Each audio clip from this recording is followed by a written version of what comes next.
Hi everyone, welcome to week 6 of our Comp 1 class. This week you're going to keep on working on writing project 2 by completing several pre-writing and planning activities, as well as taking a look at a sample student paper. I am a big fan, a big advocate of pre-writing. I think that it goes a long way to help making writing the final draft easier. I think the more that you put into your brainstorming, pre-writing, and planning, all of that will the better off you will be when it comes time to actually draft the paper.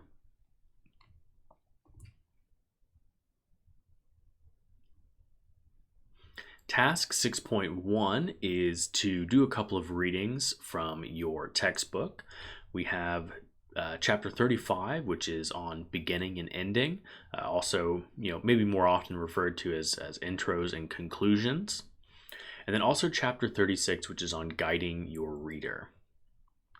This info will help you in formulating a thesis and an overall plan for writing project 2. In task 6.2, you're going to complete some pre-writing activities. Now that you've chosen the images you want to analyze for project 2, you can start generating ideas for your analysis. And as a real quick side note, you should have turned in your 2 images last night, Sunday.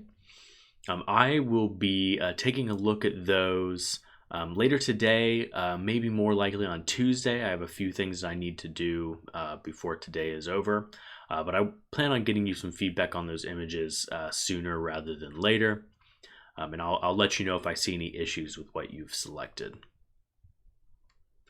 Below, we have 2 activities for pre-writing. You can choose to do either or a combination of both. The important thing is that you produce a substantial amount of writing. So if there's, at least, I would aim for at least a page of writing, if not more.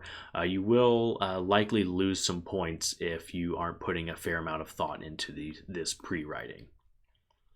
Your first choice is to respond to some specific prompts, and I'd like you to respond to the prompts to both of the images. As you respond to the prompts, it might be a good idea to mark up your images either by hand or using a computer to help you notice the details. And I have some examples below of how one student approached that. So you notice that they've typed some comments off to the side, they've typed some comments directly onto the images, they've also used these red boxes to draw their attention to certain aspects of the images. These are the prompts that you'll respond to for part 1.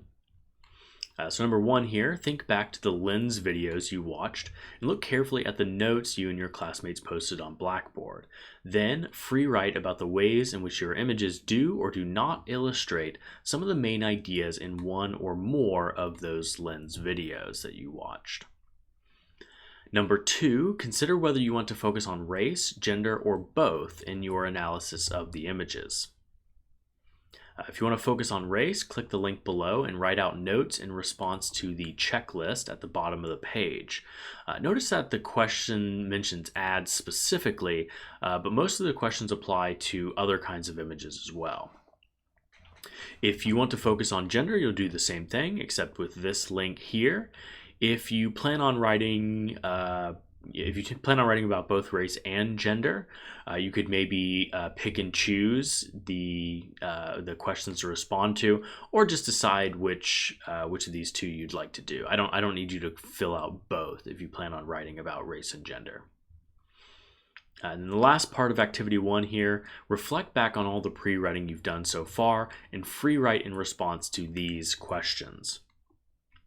What's the overall representation that's being projected about the people in your images? Is the representation positive, negative, destructive, or something else? What visual and verbal elements contribute to this representation? And then what ideas from the lens videos could you use to further explore the ways in which race and or gender are being represented in your images? And be specific. I'd like you to name the lens video or videos and the ideas and concepts that you plan on using from them. Also, provide at least one quote from the videos that illustrates each idea or concept you might use in your analysis. And then for activity 2, you can try out some of these different pre-writing strategies that are described in chapter 29 of your textbook. So again, you can do activity 1, activity 2, or a combination of both. Just make sure that you're producing a substantial amount of writing.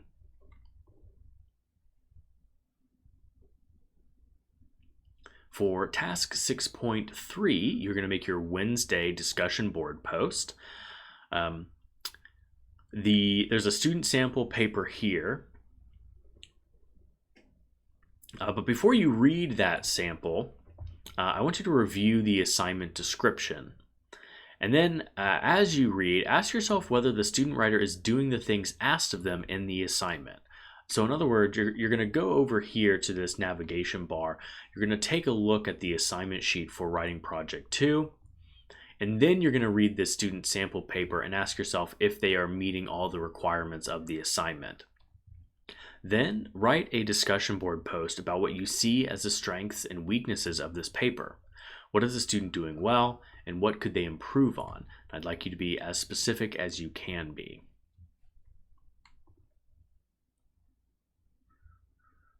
For task 6.4, you're going to be developing a tentative thesis statement.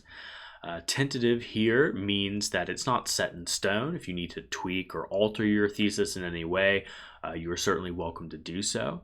But we're kind of reaching the point in writing project 2 where you want to have a decent idea of the direction you're going in and what you are likely going to be arguing within the paper.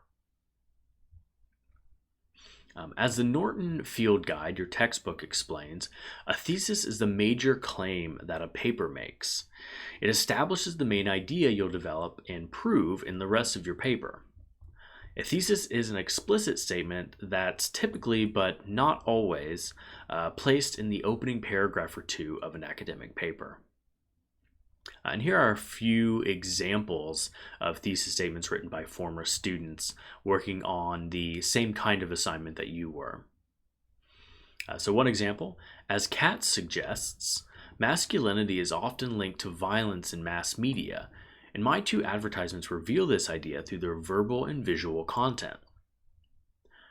The 2 images below, one for Hugo Boss cologne and one for Michael Kors cologne, illustrate Kilbourne's assertion that men and women are often portrayed in drastically different and ultimately harmful ways in contemporary advertising. And finally, the movie posters below both fail the racial equity lens test as described by Selby. One thing I want to point out here, or maybe a couple of things I want to point out that all of these thesis statements are doing, is that they're not very long. They're pretty to the point. They, by and large, don't really mince words. Like there's not much that is, unnecessary, any like fluff that's been included here. You'll also notice that they specifically refer to their images. In this project, you're not making a claim about all of advertising. You're not making a claim necessarily about even companies. Instead, you're developing a specific claim about the 2 images that you have found. Anything else is not really provable within the scope of this project. And finally, I'll point out that each of these thesis statements clearly mentions the lens text. So this writer was using Katz as their lens. This one was using Kilbourne as their lens, and this one was using Selby as theirs. So they're all pretty short, sweet, to the point. They are making a clear, arguable claim. They are referencing their images, and they're also making it clear what they are using as their lens text. Those are the main things you want to accomplish in your thesis. Once you have kind of taken a look at these and considered what they're doing, write out a few attempts at a thesis. I would look back at your pre-writing and think about the main claim you'd like to make about your images. Then start trying out some ideas for possible thesis statements. Usually it takes several tries to get a thesis that will work for your paper. So when you will be asked to share your thesis, and I want to see that you have actually made a few attempts. I would not just go with the first thesis that comes to you.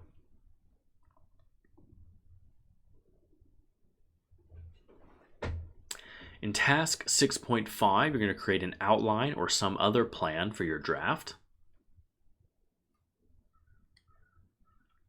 In the simplest terms, your paper should probably have 3 main sections: an intro, body, and conclusion.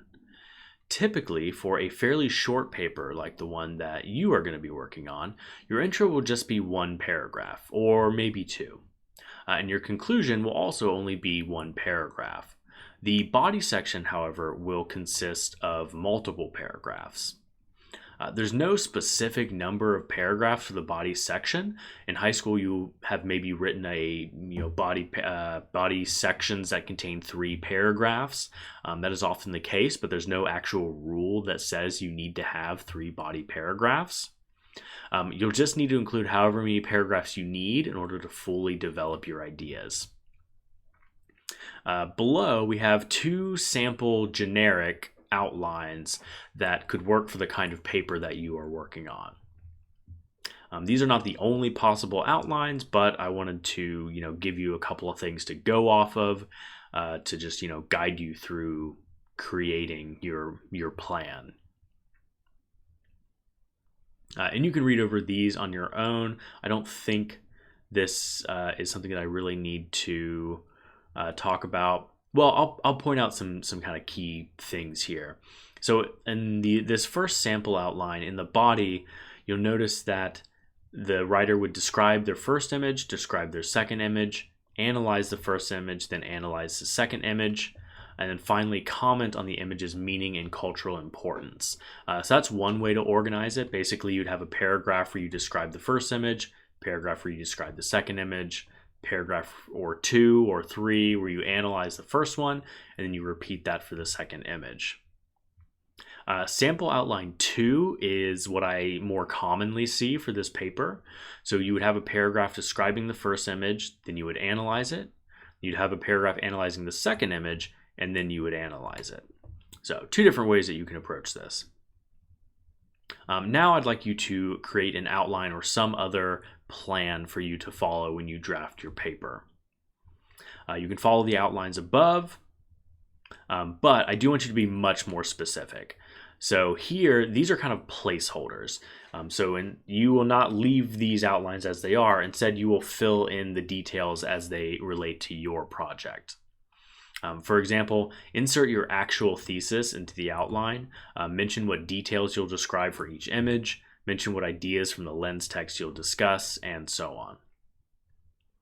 If you want to create a web or a cluster or vision board, you can do that. And you can look at task 3.2 for an example of a vision board. And most importantly, remember to consider your rhetorical situation. So what is your purpose in writing? What are you trying to accomplish? Who is your audience? How familiar will they be with your images or with your lens? What is your lens? How much detail will you need to provide? And how can you guide your readers through your writing?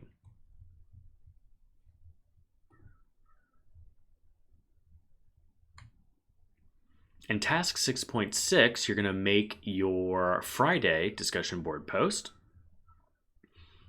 I'd like you to post your tentative thesis for your paper and also post any concerns you have about your thesis statement. Respond to at least 2 of your peers' posts. What do you think about their thesis statements?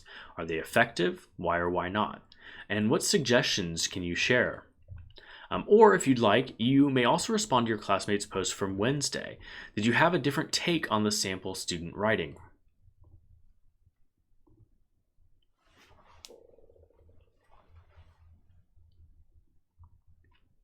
And then on our last page here, you're going to submit your work. And I want to point out to you that you are submitting 3 different things here. You're submitting the writing that you did for task 6.2, 6.4, and 6.5. So to get full credit for this assignment, you'll need to submit all of those things.